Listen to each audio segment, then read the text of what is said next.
You may have just been given your first prescription for a psychotropic medication. Psychotropic is a general term for medications used to treat mental health conditions. Or you may be going through what feels like your 100th prescription change.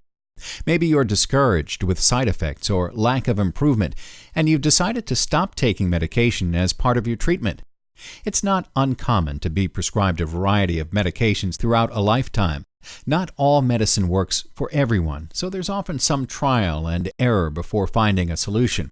It may take a combination of medicines to treat symptoms and side effects. Fortunately, there are a variety of effective medications available.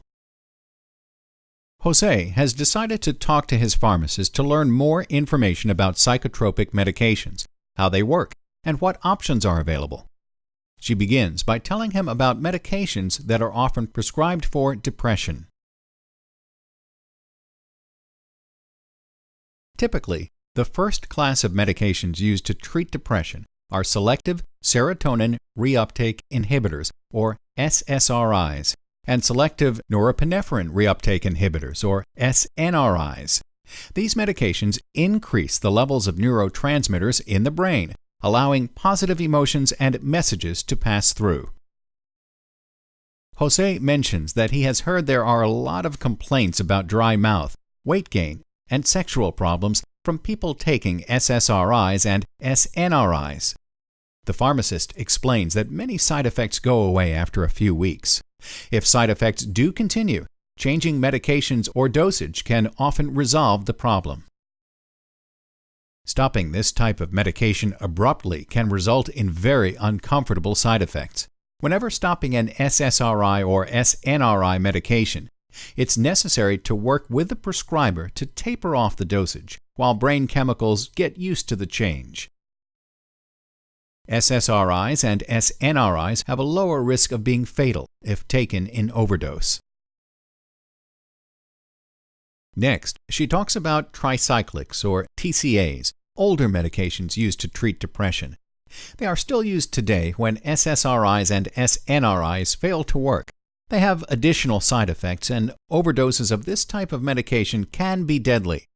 Like most antidepressants, these drugs can take 2 to 4 weeks to start working and 2 months or more to see full improvement. MAOIs, or monoamine oxidase inhibitors, have a long history of use as a treatment for depression. These medications have few side effects, but they have some serious problems all their own. If people taking these drugs eat certain foods, they may have a severe spike in blood pressure. One method of delivering MAOI medication is through a transdermal patch. Applying a daily patch doesn't appear to cause the spike in blood pressure and doesn't require any dietary restrictions when used at the recommended dosage. Starting a new antidepressant medication may trigger a manic episode in someone who has undiagnosed bipolar disorder. It's important to let your provider know how your body reacts whenever you start a new medication or when medication dosages are adjusted. Next, Jose learns about antipsychotic medications. Antipsychotic medication reduces or eliminates delusions and hallucinations. The term used to refer to the older antipsychotic medications is first generation. They are less sedating and are available as long-acting injectables that can be given every 2 to 4 weeks. Long-acting injectables are especially helpful for people who have difficulty remembering to take their medication, are unable to absorb the pill forms, or simply prefer this option.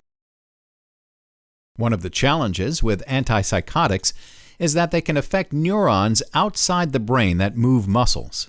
This can cause movement disorders such as tardive dyskinesia, which is an uncomfortable condition in which the brain misfires and causes random, uncontrollable muscle movements or tics in the arms, fingers, legs, toes, or facial muscles. Talk to your doctor if you experience these types of symptoms, as they can become permanent. Newer, second-generation atypical antipsychotic medications are more likely to result in weight gain, which can cause serious cardiovascular risk. People on these medications put on weight due to sedation, appetite stimulation, and and inability to feel full. Jose asks about medications that are commonly prescribed for bipolar disorder. Mood stabilizers are the most common medications for treating the mood swings associated with bipolar disorder. There are also medications now approved for use as mood stabilizers that were originally created to treat seizure disorders. These are known as anticonvulsants and can prevent highs, both manic and hypomanic episodes, and also prevent lows or depressive episodes. There is one more category to tell you about, and that is anti-anxiety medication. Anti-anxiety medication works quickly and is very effective in the short term. However, people prone to substance abuse may become dependent on some of these medications. Jose is amazed at all the options that the pharmacist has readily available, but he wonders if there are any new drugs in development. The Food and Drug Administration, or FDA, regulates all prescription medications available in the U.S. The process of getting FDA approval for a new medication or for an old medication to be used for a new purpose is very long. It can take years. However, physicians often find that although a medication hasn't been approved by the FDA for use with a particular condition or for a particular group of people, it has been shown to be effective in clinical practice. This means that the FDA doesn't have conclusive research to show that it works, but the physician has experience that indicates it does. Rather than wait for FDA approval, the physician has the authority to prescribe that medication anyway. This is called off-label prescribing. This happens often in the medical field because, in order to help their patients when they need it, caring practitioners often can't wait for FDA approval for every possible condition. You should also be aware that generic medications and brand name medications are not exactly the same. While the active ingredients are the same, the inactive ingredients can be different.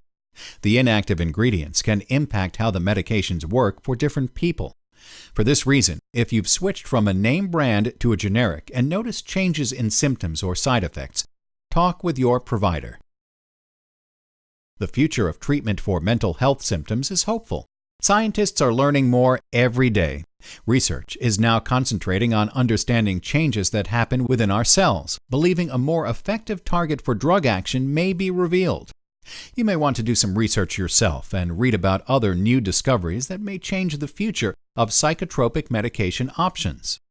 NAMI's website is a great place to start. Jose feels encouraged. He now has a much better understanding of how psychotropic medication works and how many options are available.